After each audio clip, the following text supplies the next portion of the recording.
سلام كمي كأنكم صبركم تعتتلتي مثل هذا كان باكر سبز حلفة كم زرعناه كمي يركا بفرست توصل ويكا كمي يركا دوتشة باس توصل نعم زي اللي قطعتها سبز حلفة فيديو تدرينا نيرنا الصورة راكم متوقعكم لينك بزال على قد فلكم أتيهم كتريوت خليهم مبزحتوا حتى تمت أن بدحريجن مرقاقتي كمي جرنا إرتراو مرقاقتي نمت كمي جرنا قابينهم تسألهم ويكا أنت كنت كم نقل أبز حلفة بيت فرد وسين وينيرمو مرقاقتي سيد لنا دي أيد لنا ويكا توم بتنايت بيت فرد وسانة مسرت ناب أوسلندر بيهر رقيدهم أنتراك زقبرو مرقاقتي أنتو سلسة بالس أنت كقبركم زلهم حتى يمتيني نوع እንታይ መገድሎ ከመይ ጌርና መንነትና ክነረጋግፀሉ ንኽእል መገድታት ክሓንሳብ ኮይና ክንሪአና ሰናይ ምክትታል እቲ ቀዳማይ ነጥቢ ንሪኦ ውሳነ ቤት ፍርዲ ማለት እዩ ኣብ ዝሓለፈ ወርሒ 12/2022 ናይ ላይፕሲግ ቨርዋልተungsgericht ዝወሰኖ ውሳነ ክንሪኦ ኢና ድሕሪኡ ፅማቕ ናይቲ ውሳነ ከምፀልኩም እየ ድሕሪኡ ንመንነትና ክነረጋግፀሉ ንኽእል ወይ ከዓ መገድታት ወይ ወረቐታት ክንሪኦ ኢና ኣብ መወዳእታ ድማ ትሕቲ ዕድመ እዞም ትሕቲ ዕድመ ፍልይ ዝበለ መረጋገፂ ወይ ከዓ ኣብ ኤርትራ ከለዉ መንነት ከውፅኡ ስለዘይፍቀዶም ዝነበሩ ወይ ትሕቲ ዕድመ ስለ ዝነበሩ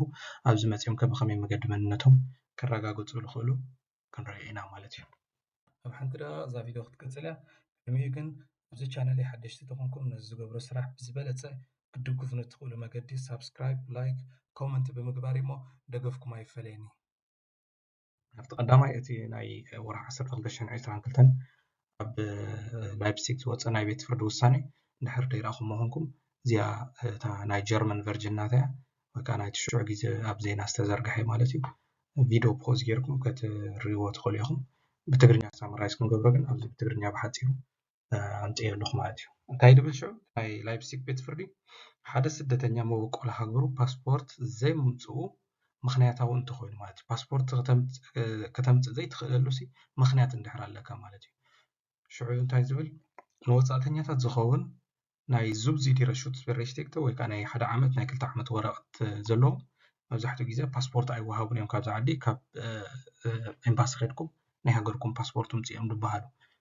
ብኸምኡ ዝዓለመ እዩ ድማ እዚ ቀንዲ ናይቲ ቤት ፍርዲ ውሳነ ዝተወሰነ ማለት እዩ እንታይ ትብል እዚ ብፍላይ እታ መበቆል ሃገር ፓስፖርት ኣብ ምፍራም ኣዋጅ ጣዕሳ ቅድመ ኩነት እንተገይራ ማለት እዩ እንድሕር ፓስፖርት ክነምፅእ ኢልና ናብ ኤምባሲ ንኸይድ ተኾይና ናይ ጣዕሳ ወረቐት ወይ ከዓ ናይ ጣዕሳ ፎርም ክንመልእ እንድሕር ኣለና ኮይኑ እዚ መንግስቲ ጀርመን ስለ ዘይቅበሎ መንነትና እናረጋግፀሉ ካልእ መገዲ ወይ ከዓ ካልእ ዶኩሜንት ጌርና መንነትና ከነረጋግፅ ንኽእል ኢና ማለት እዩ ከምዚ ናይ ግድን ኣይኮነን ፓስፖርት ከነምፅእ ወይ ከዓ ናይ ግድን ኣይኮነን ኣይዲ ከነምፅእ ቅድሚ ሕጂ እንታይ ነይሩ ፓስፖርት ተምፅእ ዕለቱ ዘይወደቐ ኣይዲ ታሴራ ማለት እዩ ታሴራ ተምፅእ ዕለቱ ዘይወደቐ ነይሩ ሎሚ ግን በዚ ናይዚ ውሳነ እንድሕር ሓንቲ ሃገር ቅድሚ ኣዋጅ ወይ ከዓ ቅድሚ ኩነት እንድሕር ጌራ ናይ ጣዕሳ ፎርም ክትመልእ መንግስቲ ጀርመን ስለ ዘይቅበሎ ኣብ ካልእ መገድታት ጌርካ መንነትካ ከተረጋግፅ ትኽእል ኢኻ ማለት እዩ እዚ ኩሉ ኩነታት ብምንታይ መፅእ ብሓደ ኤርትራዊ ማለት እዩ ብሓደ ኤርትራዊ ናይ 1 ዓመት ወረቐት መፅዎሞ ናይ 1 ዓመት ወረቐት ምስ መፀ ሽዑ ፓስፖርት ካብ ናይ ኤርትራ ኸድካ ምፅእ ኢሎሞ ፓስፖርት ከምፅእ ኣይክእልኒ ናይ ጣዕሳ ወረቐት ክመልእ ኣለኒ ኢሎም ትሽዑት ቤት ፍርዲ እንታይ ፅሒፎ ዘሎ ሕጂ ብዛዕባ እቲ ናይቲ ወዲ ዝፀሓፉ ማለት እዩ ኣብ ኤምባሲ ኤርትራ ፓስፖርት ክትሓትት ግዴታ ስለ ዝኾነ ብበዓል መዚ ኢሚግሬሽን ናይ መገሻ ሰነድ ከይረክብ ተኸልኪሉ ምክንያቱ ኣብ ኤምባሲ ኤርትራ ከይዱ ፓስፖርት ናይ ግድን ክሓትት ኣለዎ እቲ ናይ ጣዕሳ ወረቐት ድማ ክመልኦ ስለ ዘደለየ እንታይ ኢሎም ክትሓትት ኣለካ ኢሎም መጀመርታ ተኸልኪሉ ሽዑ ድሕሪ እንታይ ይኹን እምበር እቲ ወፃእተኛ እቲ ኣዋጅ ጣዕሳ ክገብር ከም ዘይደሊ ብዝእምን መገዲ እንተደኣ ኣርእዩ እቲ ናይ ጣዕሳ ወረቐት ክትመልኦ ከም ዘይትደሊ ነቶም ቤት ፍርዲ ክትእምኖም ኣለካ ማለት እዩ ሽዑ እንታይ ኢሉ እቲ ኣዋጅ ምክንያታዊ ከም ዘይኮነ እቲ ቤት ፍርዲ ወሲኑ እቲ ኣዋጅ ድማ ምክንያታዊ ከም ዘይኮነ እቲ ቤት ፍርዲ ወሲኑ እቲ ኣዋጅ ማለት ናይ ቤት ፍርዲ ውሳነ ማለት እዩ ኩሉ ግዜ ፓስፖርት ምፅእ ትበሃል ነርካ እንድሕር ከምዚ ናይ ጣዕሳ ወረቐት ክትመልእ ግዴታ እንድሕር ኮይኑ ፓስፖርት ክትረክብ እቲ ቤት ፍርዲ ድማ ናይ ግድን ኣይኮነን ፓስፖርት ከተምፅእ ኢሉ ወሲኑ ማለት እዩ ሽዑ መወዳእታ እዚኣ ኣገዳሲት ሓበሬታ ማለት እዩ ኣብ መወዳእታ እንታይ ኢሉ ዝፅሒፎ እቲ ውሳነ ፓስፖርት ንምርካብ ዝግበር ፃዕሪ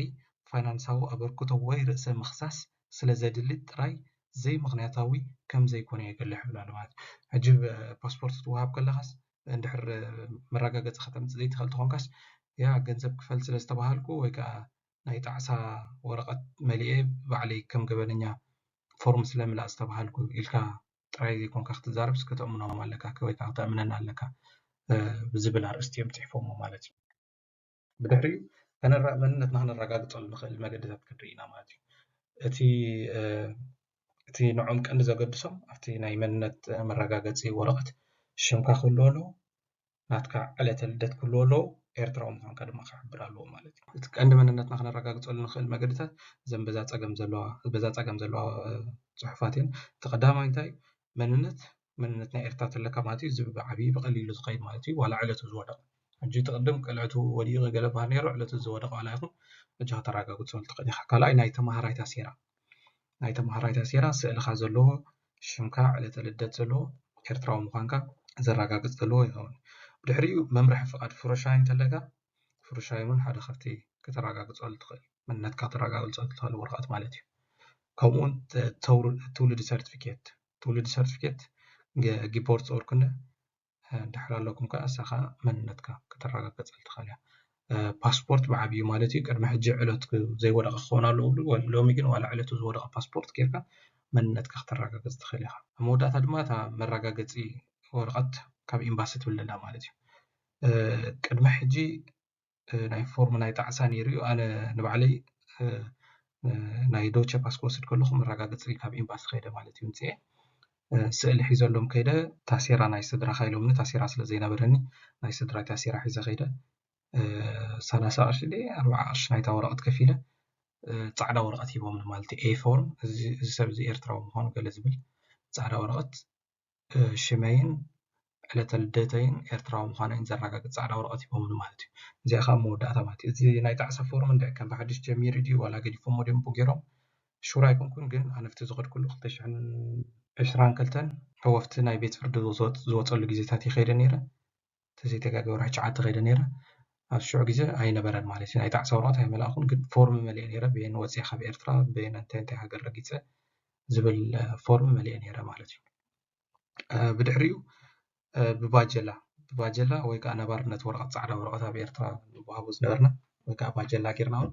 ከነረጋግፅ ንኽእል ኢና ኣብዚ እንታይ ይፍልል ኣሎ መብዛሕትኡ ንመንነትካ ዘረጋግፅ ወረቐት እሶም ብቑዕ ኢሎም ዝኣምንሉ ነገር እንታይ እቲ ወረቐት ስእልኻ ብዝያዳ ስእልኻ ምዝልዎ ማለት እዩ እቲ ቀንዲ መሰረታዊ ናይቲ ወረቐት ሓበሬታ ዘድልዮም እንታይ ሽምካ ዕለተ ልደትካን ሃገርካ ኤርትራዊ ምዃንካ ዝብል ፅሑፍ ከልዎ ኣሎ بعبي خاص إلى خان دحرالو خا تزبلت مرقاقتي مننت تخون مالتي دحريو عبزنا تحت علمينا هم تحت علماء كاب إقرا تاسيرا خيوصو سلاز موت مبزحتيهم ويكا دوكمنت سلازي بلوم ناي تحت علماء أوروب كبد زبالة مالتي زي كرقاقتو لتخلو مقدقن بداي سدرا تاسيرا دحرالو كم تعنتو إزبالنا ناب بيت صحفت ناي سدتنياتات كيدو እዚኦም ናይ ስድራ ኢሎም እንድሕራም ሊኦሞም ኮይኖም ፎርም ማለት እዩ ናብኡ ኮይዶም ከርእይዎም ክእሉ እዮም ካልኣይ ኣብዚ ዝቕመጦ ዘለካ ሃገር መንነቱ ዝተረጋገፀ ቤተሰብ ተለካ ንሱ ከዓ ክምስክረልካ ዝኽእል ተኮይኑ ማለት እዩ ንሱ ከዓ ብመልክዕ ፅሑፍ ንስኻ ኤርትራዊ ምዃንካ ቤተሰብ ምዃንካ ከረጋግፀልካ ዝኽእል መንነቱ ዝተረጋገፀ ክኾን ኣለዎ እሱ ማለት እዩ ካልኣይ መገዲ ድማ እዚ ሳልሳይ ድማ بطبقة بقوع مخنيات من الزلوة كمات بطبقة غير كاس خونه بقوع مخنيات نتبي بيتفرد خطأ من اللي تخيل مالتي نتبي بيتفرد خطأ من اللي تخيل أنا تحت عدمي واتي ورقة كم تسايكلني خابزين باسون ورقة كم تسايكلني لك كذا تأمل اللي تخيل حجي أنا خم أبنة تحفي على اللغة زهت منها نحر زخ تمات نحر له أبي ترسب زي بلو ويكا ولد زي بلو تأثيرهم تقول زي كله نابزين بس خيرهم كراجة قطو زي كله تخيلهم زي ما بطبقة غيرهم بزيادة ቤተሰብ ተረኺቦም ይጽበቕ ተዘይረኺቦም ግን ብጠበቃ ገይሮም ክፍትኑሉ ዝኽእሉ መገድታት ኣሎ ኣብ ናይ ትሕቲ ዕድመ ይሓይሽ ማለት እዩ እንድሕር መረጋገፂ ወረቐት ዘምፅኻ ማለት እዩ ባርክ ሎማዓንቲ ዝበልክዋ ሓበሬታታት ኣብዚኣ ነይራ ተሓጊዝኩም ተሓቢርኩም እንድሕር ኮንኩም ኣብዚ ቻነለይ ሳብስክራይብ ጌርኩም ደገፍኩም ከተሪኒ ብትሕትና ሓተኩም ኣብ ዝመፅእ ቪድዮ ክሳብ ንራኸብ ሰሰና እዩ